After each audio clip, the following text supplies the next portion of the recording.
you gonna hide when you realize the movement really hasn't died? I want to tell you in the very beginning, our early introduction to struggle was through the Student Nonviolent Coordinating Committee. Here, our task was to go into little towns in the South, quietly infiltrate ourselves into the towns, find the strongest Africans there, willing to sacrifice their lives, build a base from them until one is able to take the town. Here, the press is really an enemy. So since my early days of work for my people, I could not use the press. And in my later days in struggle, I understand that one should never depend upon the press. This is extremely important. And as we give you an update on the work we've been doing, the work we've been trying to do to advance our people, we will show you the relationship of the press to our struggle. We say from the very beginning, unless you don't control it, don't ever think it's your friend. We say from the very beginning, since you don't control it, when you deal with it, you must know you're dealing with an enemy, and therefore you fight it as an enemy, and you make the enemy work for the masses of your people. We want to bring you some updates on the question of identity. You know, it's crucial for a people whose culture has been destroyed. If one doesn't know who one is, one really cannot know what one's interests are or where one is going.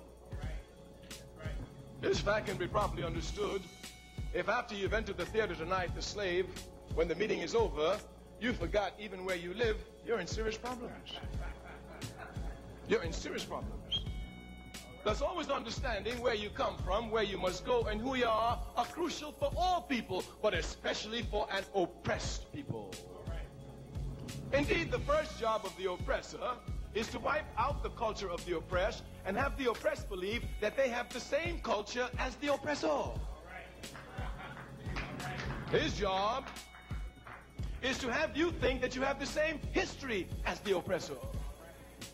Once he thinks that you have the same history, once you think you have the same culture, you will think that the enemies of your oppressor happens to be your enemies. Once you know your history, once you know your culture, you will know that the enemies of your enemy must be aided to bring down your enemy. This has to do a lot with the question of identity. Now, we must tell you in our analysis, we do not make the errors that others do. Anytime you make an analysis of an oppressed people in any aspect of their life and you leave out the enemy, you will never come to a correct analysis. On the contrary, you will blame the oppressed for all of their problems.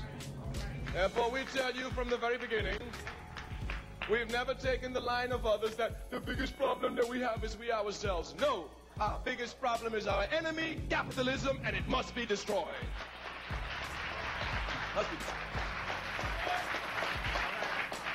We say any analysis you make of an oppressed people must include the oppressor, otherwise you will come up with an incorrect analysis blaming the oppressed for their position of oppression.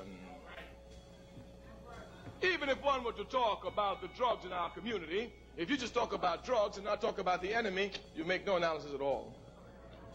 Or you may sound serious saying about, well, you know, the trouble with our kids is that all they're doing is fighting for drugs and shooting each other for drugs, and I wish they would stop. If you haven't brought in the question of who brings the drugs in, why the drugs are brought in, for what purpose they're brought in, you will never understand the problem at all. Thus we make it clear to each and every one, when we speak of the conditions of the African masses, we begin from the very beginning with the enemy of the African masses, all unjust system that seeks to exploit us, capitalism, and especially the racist capitalist system in the United States of America. It is this system which comes to confuse us as to the question of identity. Go into any Italian community, ask all of them what they are. Each and every one of them will tell you without responding, Italian. Go to any Polish community inside this country, Ask from the little youngest to the oldest one what they are without blinking an eye. They will tell you Polish, each and every last one of them. Go to the Palestinian community here, which is still not free. You'll find Palestinians born in America. Ask any of them quickly, what are you, without blinking an eye? They will tell you, Palestine is not free, and I'm fighting to make it free even in America. Go to Africans who've been in America longer than all of them. Go to Africans who came here under conditions none of them came here under.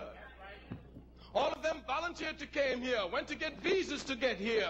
Look at the Africans who didn't ask to come here, who were brought here against their will, who should hate America and should be the last to claim they're Americans. Ask them, what are you? I'm American and proud of it, and if you say something against it, I'll kill you.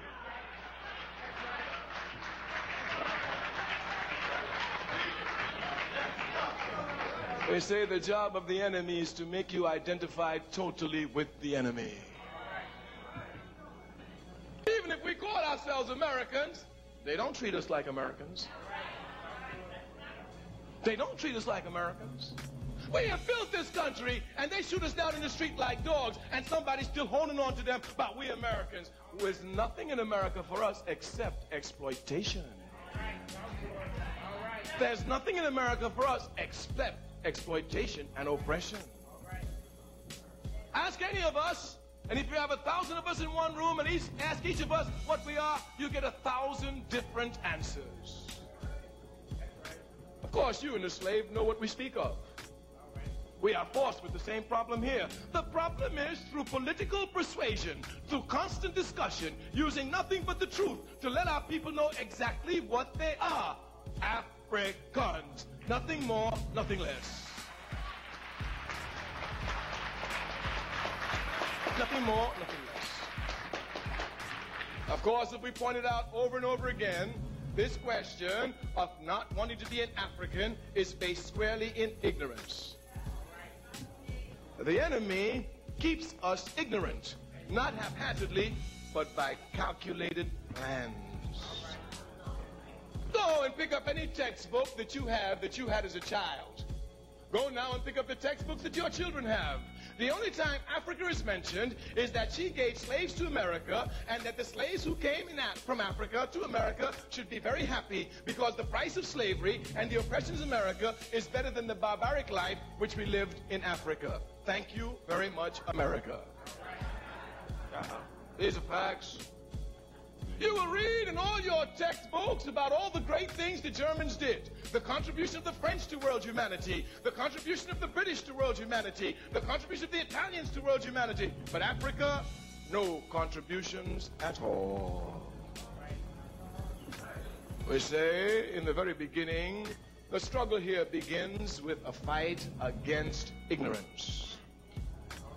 But this fight against ignorance must be properly understood.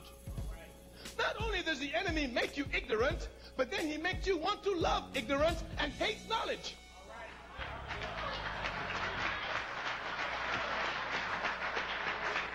Hate knowledge.